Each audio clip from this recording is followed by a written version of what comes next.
Do you manage your own IT for distributed teams in Asia? You know how painful it is. Asavol helps your in-house team by taking tough tasks off their hands and giving them the tools to manage IT effectively. Get help across 8 countries in Asia Pacific, which includes onboarding, procurement, device management, real-time IT support, offboarding, and more. Gain full control of all your IT infrastructure in one place with our state-of-the-art platform. Check out Asavol, ESEVEL.com, and get a demo today. Use our referral code BRAVE for 3 months free. Terms and conditions apply.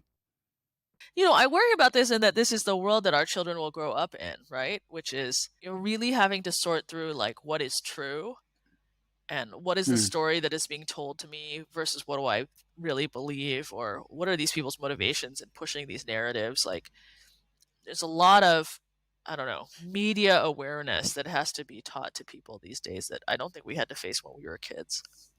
Welcome to Brave. Learn from Southeast Asia's best tech leaders. Build the future, learn from our past, and stay human in between. No BS on success. I'm Jeremy Au, venture capitalist, serial founder, Harvard MBA, sci-fi nerd, and dad of 2 daughters. Mondays for your weekly tech news debate with Shiyan Koh, managing partner of Hustle Fund. Wednesdays for interviews of regional changemakers covering both the highs and lows of leadership. Fridays for personal diary insights and listener questions and answers. Join our movement of over 12,000 members for transcripts, analysis, and community at www.bravesea.com.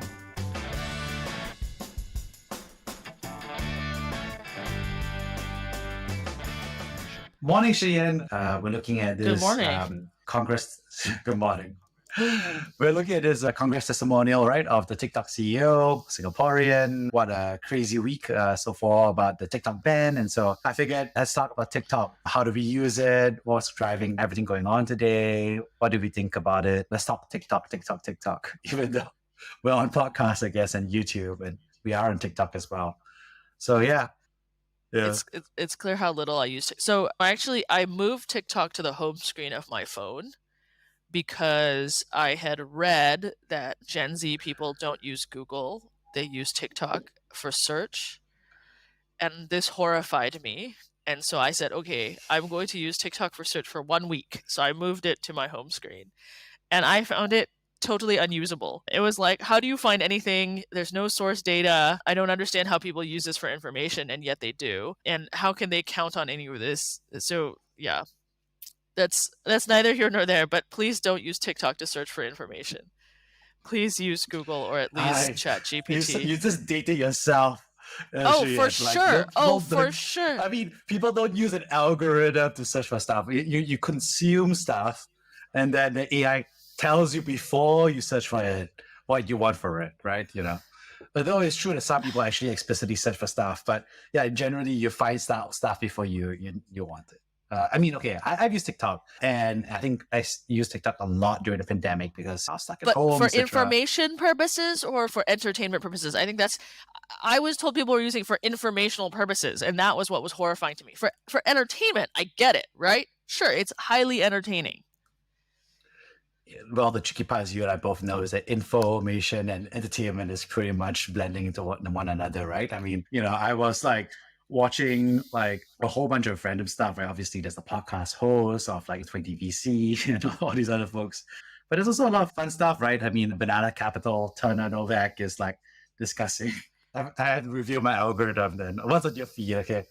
I have a lot of VCs doing memes on TikTok. It was really funny. As it's like, okay, let's put it this way, right?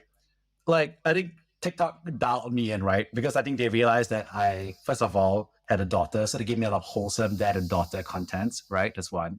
Two is they gave me a lot of jokes about English and Mandarin. So all these like bad Mandarin speakers, these fluent Americans speaking perfect Mandarin next to a terrible Asian guy who can't speak Mandarin.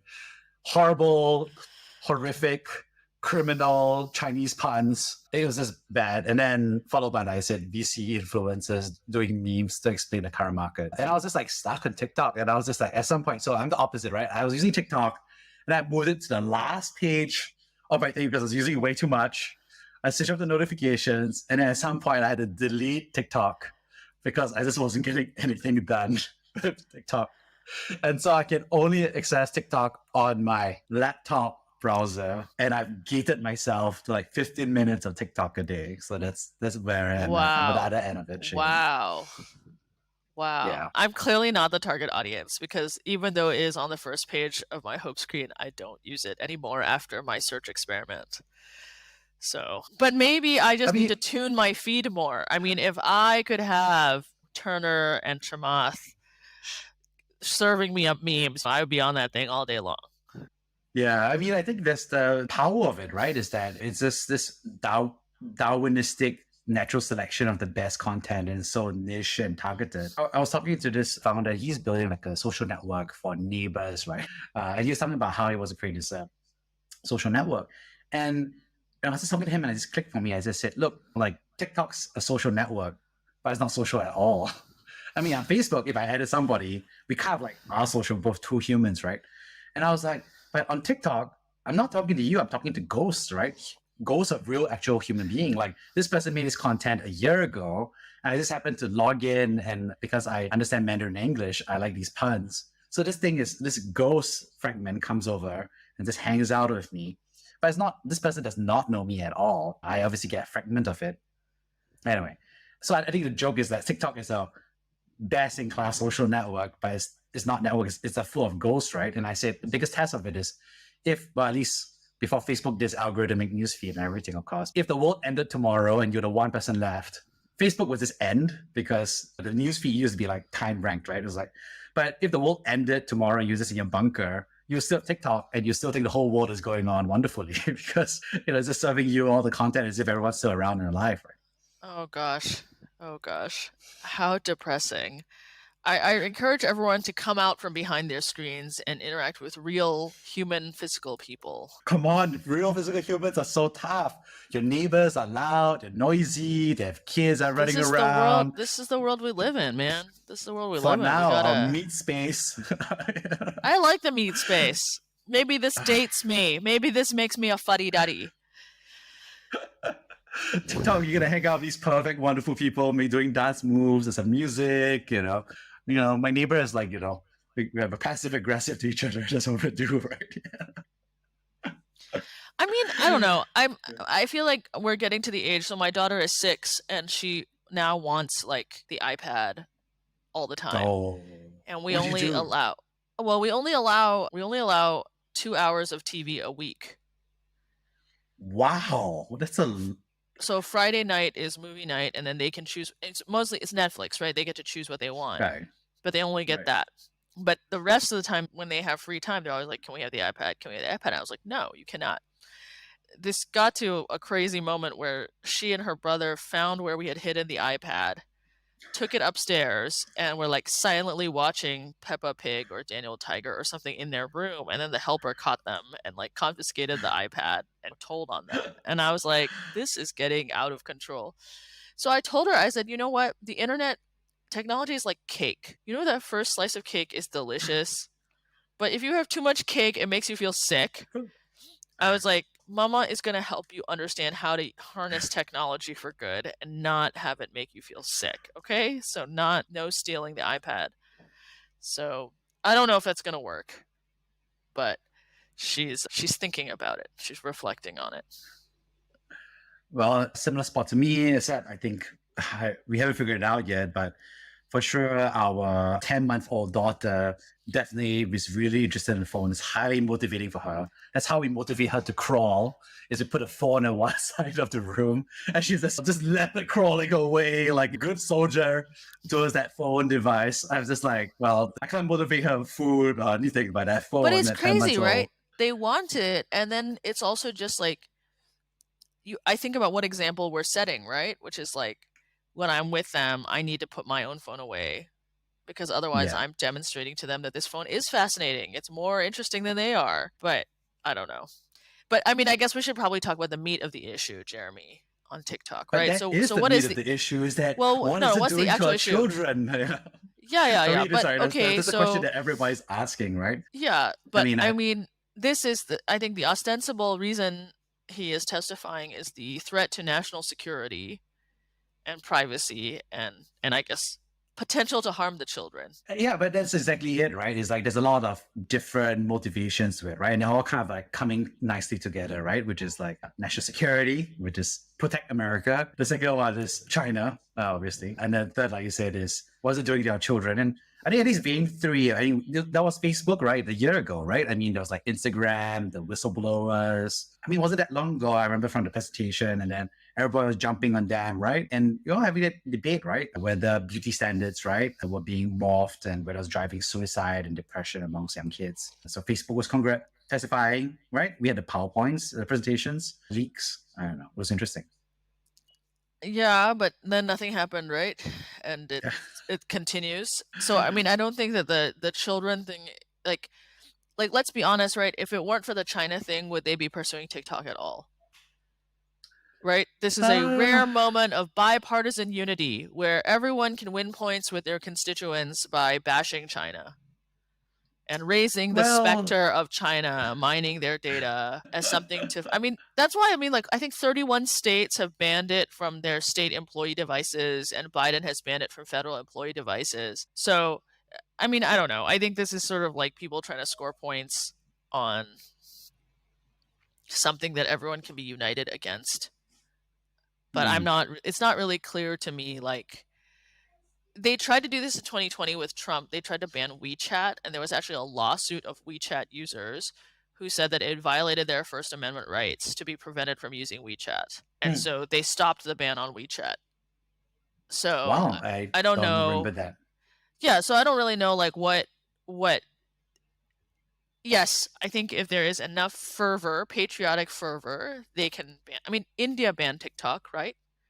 In 2020. That's true. Among Huge. a host of Huge other ban. Chinese games and applications. Although I thought India's was a bit more of a protectionist measure than a sort of geopolitical point scoring exercise. But I don't know. Do you think he's the first Singaporean to testify in front of Congress?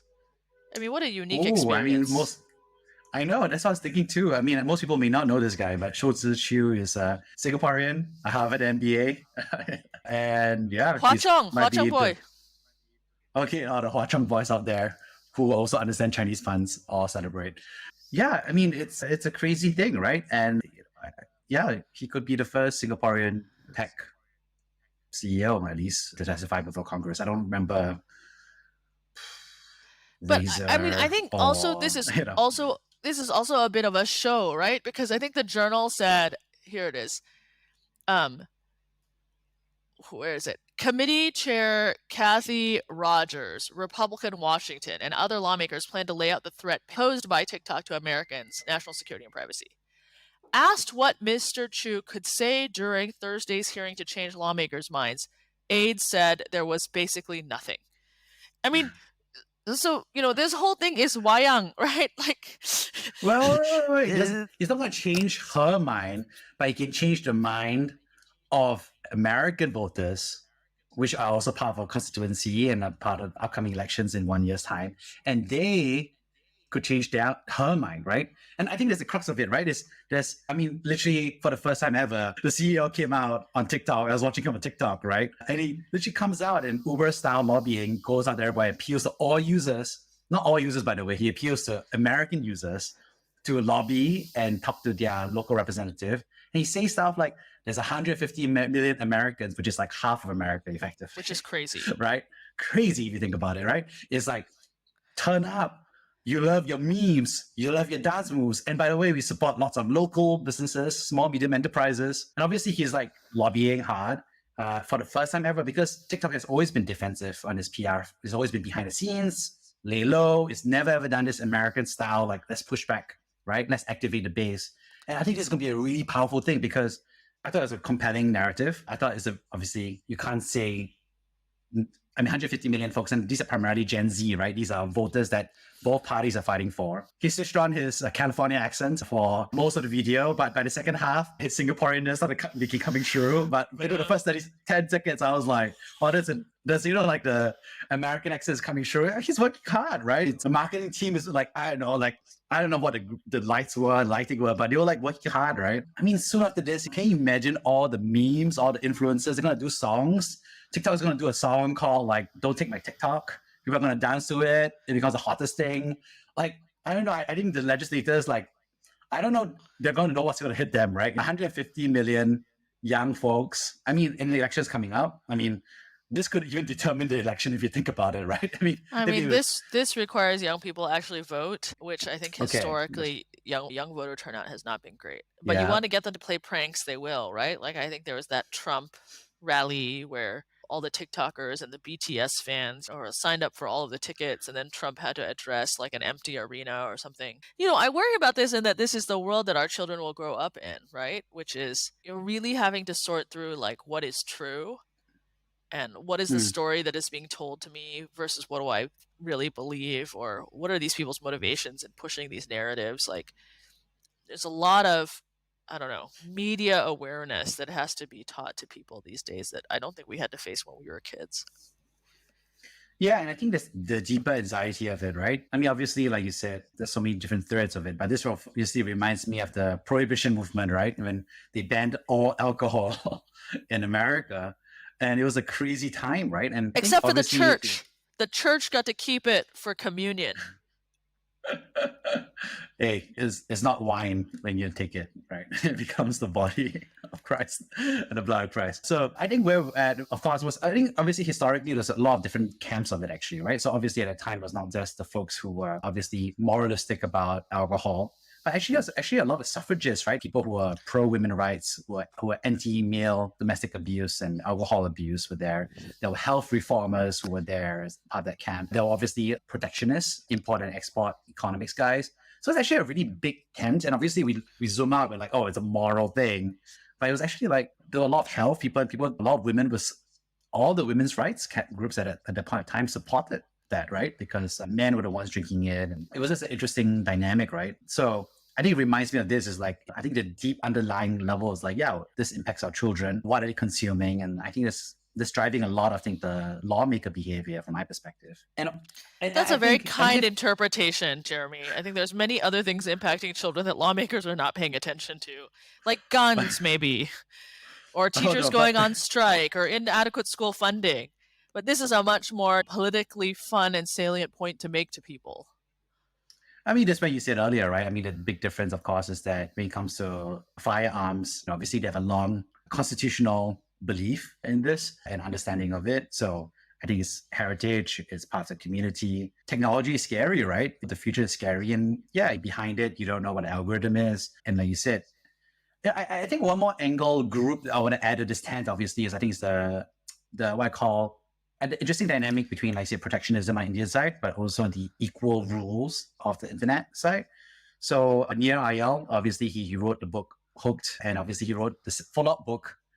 So Hooked was about how to be very addictive to users, and then Indistractable is about how parents and other folks can help the kids and themselves be less distracted by this stuff. Great guy. He's been on the podcast. He's obviously been in gay events as well. He's based in Southeast Asia currently. He talks about, he's actually pro regulation of TikTok. So he talks about all that stuff. He's come on the show, he's been on record and says that, well, one big part of it is driving it is that American social media companies are not allowed in China. So Chinese-owned social apps should have the same treatment in the US, right? I thought it was really interesting because it's not a protectionist argument. This is actually what I call like the equal access, tit for tat. Except that their big US presence is through their acquisition of a US company, Musically. Yeah. So are you going to stop? Right? Are you going to stop all? I mean, maybe that's what CFIUS is going to do, right? So the CFIUS is like the Committee on Foreign Investment in the U.S., I think is what it stands for. But they sort of legislate on who gets to buy things, who gets to buy American assets. Yeah. Well, that's not where I thought you were going to go. I thought you were going to go with his thing around the social media apps should shut people off when they know that they've been consuming it too much. I think that's totally fair, and I think that argument is more for a broader social media regulation, which I'm fine with, right? Like equal rules for all, and that's what it's like seatbelts, right? Seatbelts. Nobody wanted to install seatbelts until the government said, "Yo, these cars are killing way too many people or injuring them, and we have to pay for them somehow," and everybody's frustrated about it. That's mandated minimum requirement of a seatbelt. And obviously, after that, they mandated like safer steering wheels that don't like impale you immediately in a car accident. They mandated airbags. They mandated. So I think there's some sort of safety standard requirement, right? And I think that's the role of government is like create fair rules for everybody. I think that's a totally fair requirement. Yeah. I mean, Americans might argue it is their right to consume as many dance videos as they wish. Who are you to impinge on my right to do this? Well, you become a parent with a 2-year-old who's figuring out how to open up the app and so on and so forth, right? I mean, so there's like so many different layers to it, right? I mean, but yeah, if you ask me, should there be more regulation on social media? And I'm like, yeah, I think as long as it's democratically convened and decided, I'm sure it's a lot of sausage making process. It's very, very painful. But yeah, I think if it's equal rules, then sure, everybody knows what to do, right? Yeah. Yeah. I don't know. I mean, does this really result in them banning TikTok? I mean, It's they could kind of just do hard some for me easier to stuff. imagine. Yeah. Yeah, I mean, what they could just say is like all servers, all data stays in the US, all algorithms for all social media are open source. I think that solves like 90% of it, right? I mean, it peels off enough camps, right? Which is removes the transparency advocates. It respects the data privacy requirements and advocate camp. I think it But just provides because the support. data is in the US doesn't mean that you can't stop management from looking at the data, and I don't think you can stop management from sharing the data back to your Chinese parent, can you?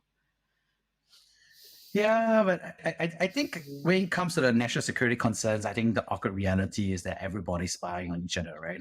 So there are literally like internet cables all around the world that literally have boxes attached to them that suck up all the information, right? Encrypted, unencrypted, and they are decrypted wherever they are. And those are in the WikiLeaks diplomatic cables. It's a well-known secret. Yeah. Like it's, I mean, are you really saying it's not getting sent around? Yeah, I mean, you should just assume. Oh, well, okay. Another one I'm saying is like there was a recent research paper, and basically this American university professor has basically, if there's a Wi-Fi signal, they can actually see you in a room.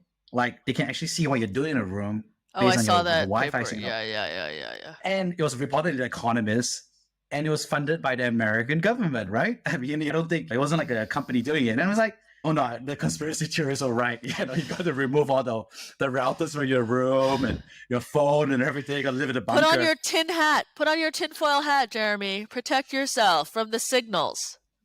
I know, but the problem is like, yeah, I've seen startups that are able to track you exactly where you are in the mall based on your map, right? Your Bluetooth map, right? So like that's kind of bonkers if you think about it, right? And after I saw that, I just deleted most of my apps on my phone, right? Because I was like, I don't want to share all that stuff. I mean, I'm sure it's going to show me being very boring going to the supermarket and going to daycare and stuff like that. But I'm like, okay, I don't know.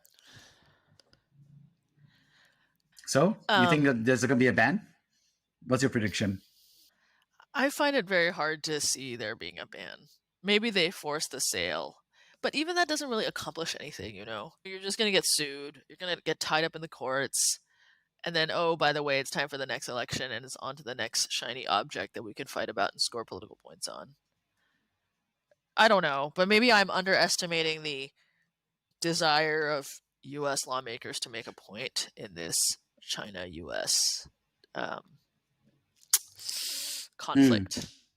Struggle. I don't know what the right word is to describe this. Yeah, I think I'm on the... What's your prediction? I think that the TikTok pushback can be huge. I mean, like you're predicting a grassroots wave of users demanding their rights.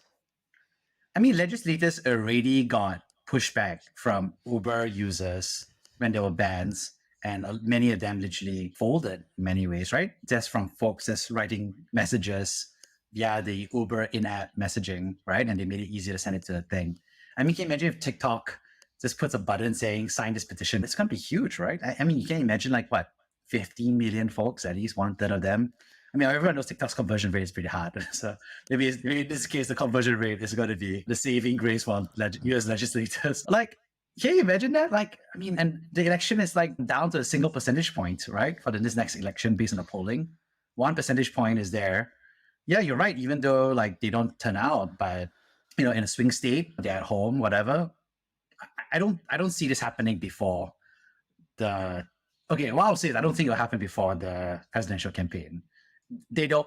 It's like what they say, like you don't want to be the dog that catches the car. I think if they manage to do that before the thing, like you said, it'll be stuck in courts, everything. Everyone's gonna be pissed for a year. I just.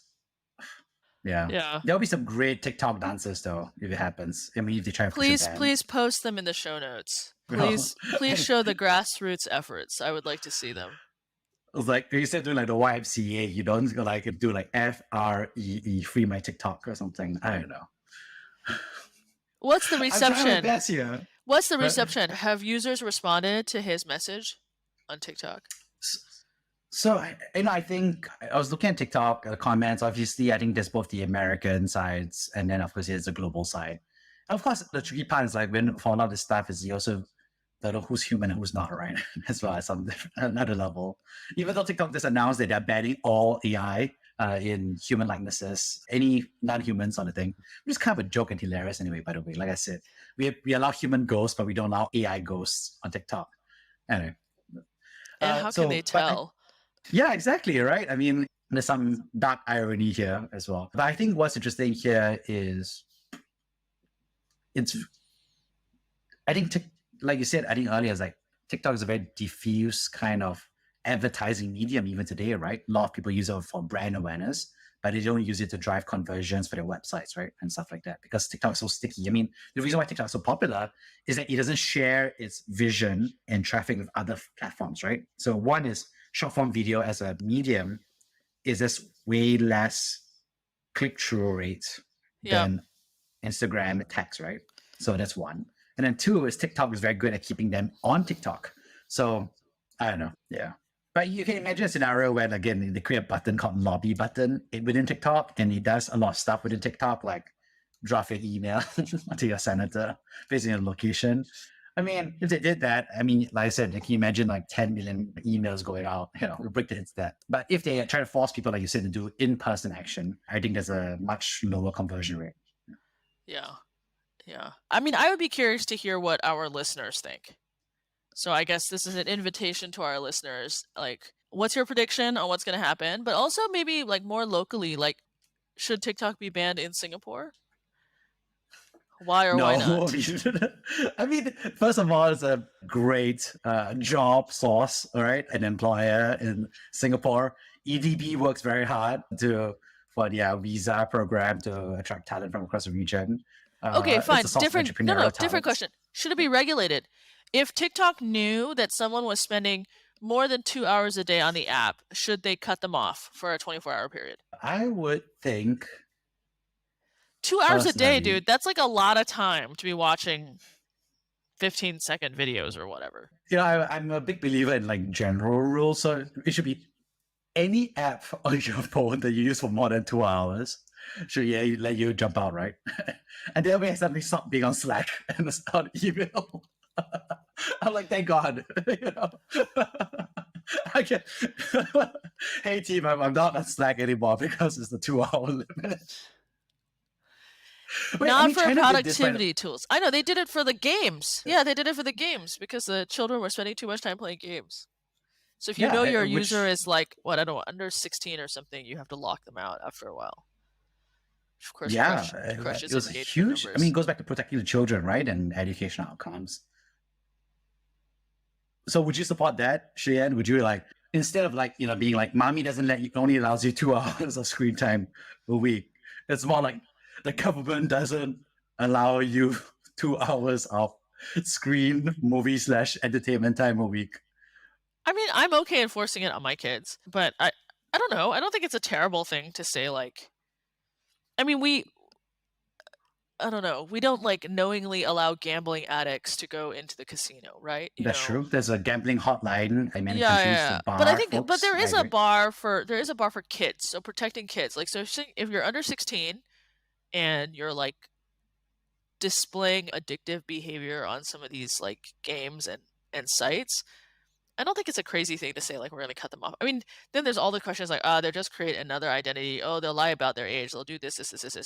But at least you create a little bit of friction, I guess. Try to lower it. Yeah, that's true. I didn't think about that. Like smoking, right? Obviously, there's an age limit, there's taxation, or an Yeah. So you don't economic eliminate penalty. altogether, but you make it a little bit harder for people to do because it's like not great for them.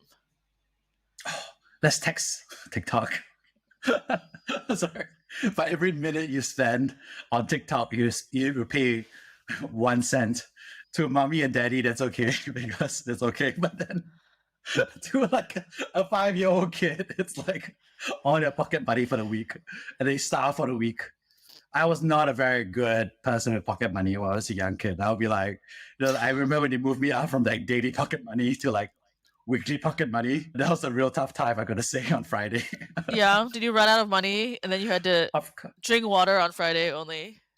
Yeah, effectively, right? I mean, it was like my best friend and I, he got like, one of us got a monthly allowance, one of us got a weekly allowance. And so we would trade our money, pocket money, because, we will run out at the end of the week. So the guy with the monthly one would do. But basically, like, and then at the second half of the month, the Mondays, Tuesdays, the money flowed the other way around. But yeah, fourth week, Wednesday, Thursday, Friday was a tough time. We were like basically both in debt. Well, what did you spend your money on? I feel like there wasn't that much to spend money on. Like, it's like, I how was a many hungry bowls boy. of meat could you eat, you know? Yum tofu is expensive, right? Yeah. So they charge per piece of tofu and vegetable and meat. But yeah, I mean, you can imagine taxation on social media. Maybe there's one. Age limit But is it's tough, I can imagine. regressive. Taxation is regressive. True. You could do age limit verification, which they kind of already do to some extent, right? I mean, a lot of movies also, they have advisory, like content has to be age graded. It's YouTube true. as well. Violence is okay, but sex is not. I do improvisational comedy and I had to get a lot of guidelines on like what you can do on stage, what you can't do on stage because of these like guidelines in Singapore.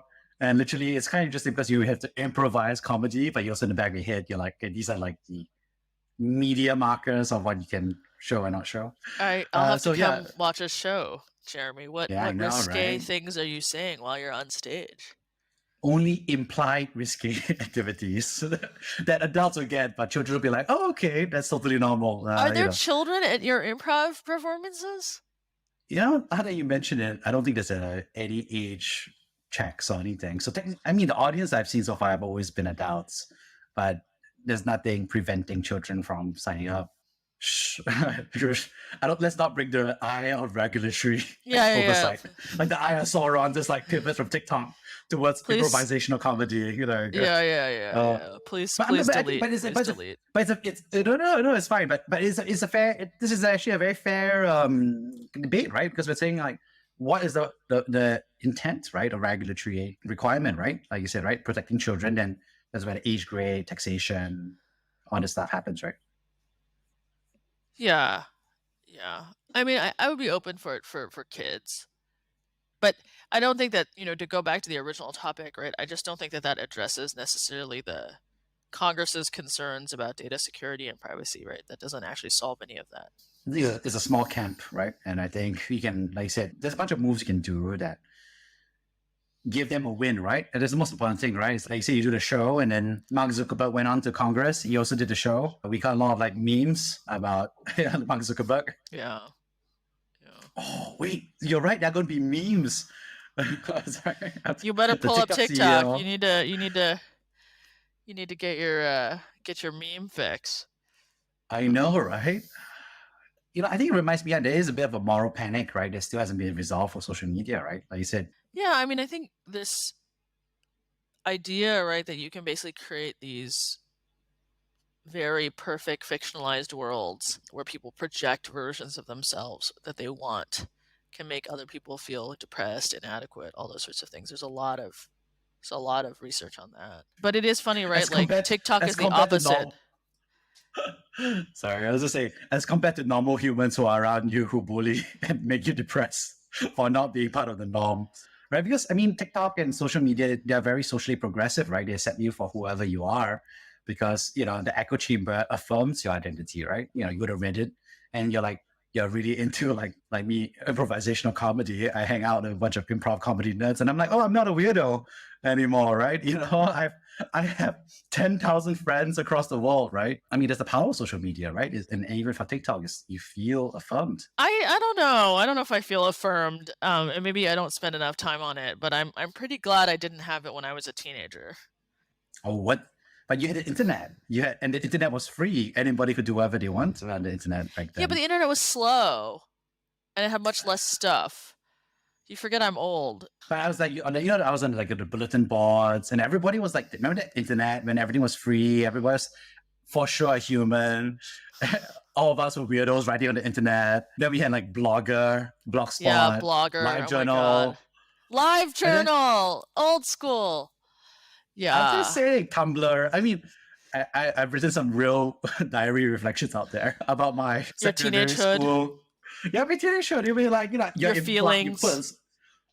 I would paste song lyrics there, which kind of implied that I like somebody, and I was hopeful that the person would read it. And I don't know. It was a free time, right? It was like, I don't know. I mean, I do know. So I went back to my secondary school, and there's a club now that's like the Internet Safety Club. And it's like their mission to educate other girls about the dangers of the internet. And I was like, wow, this is not a CCA that existed when I was in school. Yeah. I don't think it must be called something else. It's not so stark, but that's essentially their mission, is to like help people understand. And I think that that's a real thing too, right? Like, I don't think people like the amplification that social media does on very normal teenage behaviors, I think can be a huge shock to people. Right? So what used to be just like a mini scandal or whatever in your group of friends can suddenly like blow out to like all these outside schools and outside people that don't know you, have no context, anything, and it could be a much more wounding experience, I think, than in the past.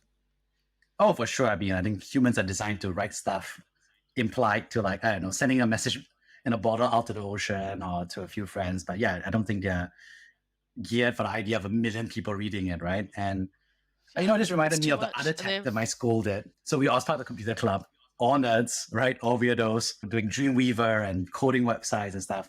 And then there was this moral panic, I don't remember, called LAN gaming, right? So students would leave school, they'd go to the computer cafes where there were like 50 computers, and then there were bad influences because they exposed the internet, which had who God knows who on there.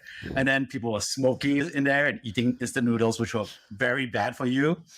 And so for us, what we did was somehow, I don't know what happened, but the teacher and the club, we basically created this proposal. We said, let's legalize and bring computer gaming to our school. And so we set up a computer gaming cafe on the basement level of the school, totally school run, operated. And I was one of those people who was like, obviously set up the internet filters, collecting $2 an hour, incredible value, $2 an hour and it was like on campus. And it was literally, we had the whole system, right? We had like the similar way you said, right? It's like if a teacher or parent called or even a student called, we would block them and couldn't let them in. We had a time limit per week, right? Like say it was $2 an hour. Did you have instant noodles? We did not have instant noodles, but I mean, let's be real, our cafeteria downstairs with our fried chicken chop rice was absolutely worse than instant noodles, I would say. Especially with the cordial and all that stuff. That's how we legalized and made it good, right? It became an amenity of the school. We're like, look at our school, right? Anglo Chinese school. That's hilarious. Independent. That's hilarious. Right? Yeah. So like, did they let you play like Counter-Strike and violent games too? Oh, for sure. Like you said, violence is okay. There's no sex. My violence was okay. Man, Counter-Strike, Command and Conquer, Renegade. Oh man, there's a lot of stuff we played there. I did not know this. And this is a great story though. I like this. Yeah. I mean, he's got to say, remember, like, when you have an officer, scholar, and gentleman, legally sanctioned violence is okay. Yeah. It's a function of the state, right? Oh God. Everything else, maybe not so much, huh? Yeah. Oh. Sorry, I'm just contrasting the Internet Safety Club and the computer gaming cafe. Yeah. Violence club. There we go. Yeah. Cool. Well, I can't wait to hear what he Well, says in front of Congress. So that'll be the next episode. yeah. So I guess if you have one hope for the future, what would that be? One hope? I only get one hope for the future? Well, we're in a bearish mood. I mean, I hope we get our act together on climate change. That's my hope for the future. But that's not really Ooh. related to the TikTok comment. So, Hey, TikTok, Gen Z, they care about the climate change. Yeah. yeah. I mean, I think that's my hope, that we actually get our act together on climate change, because I think we're getting really close to the edge on when we can still have an impact on the outcome. Yeah. And on that note, climate change. TikTok is a huge educator, honestly, I think, for Gen Z, right, on this topic. I think the trickle is action. I think my hope for the future is my kids, and by extension, everyone's kids, know how to, I don't know, use social media and devices wisely, right? I don't know. It's like driving a car, right? It's a transportation machine, but it can be a machine of suicide in terms of like bad So you driving. think you should can get be a machine of people? death. They have to take lessons and get a license before they can use social media. Sorry, is this good?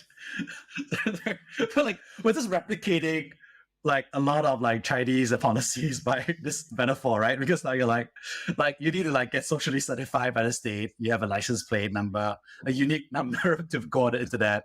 Sorry, this is like I don't know. But I mean, well, you have to do it for financial things, right? Like you have to certify that you're an accredited investor to do riskier financial products. Right, accredited investors. Yeah. So I don't know. It's not an insane idea. Like it wouldn't be bad. Like imagine if like you had to take a fake news test before you could use social media. So many people fail this. Like I can barely keep on top of it. Honestly, it's like, I mean, It's kind of an interesting. It's kind of interesting idea. I don't know. It's a little. The fake news test. I mean, you're becoming a defender of Pothmark in Singapore, right? Which is, how do you define what is true news? Whoa! Now you're taking I'm things just saying a little bit far here. I know, but someone's going to decide what's fake and what's real, right? I'm just saying, right? And okay, on that note. And it's on that positive note, we'll see you next week, Shiyan. All right, sounds good, Jeremy. See you. Bye. Thank you for listening to Brave. If you enjoyed this episode, please share the podcast with your friends and colleagues. We would also appreciate you leaving a rating or review. Head over to www.bravesea.com for member content, resources, and community. Stay well and stay brave.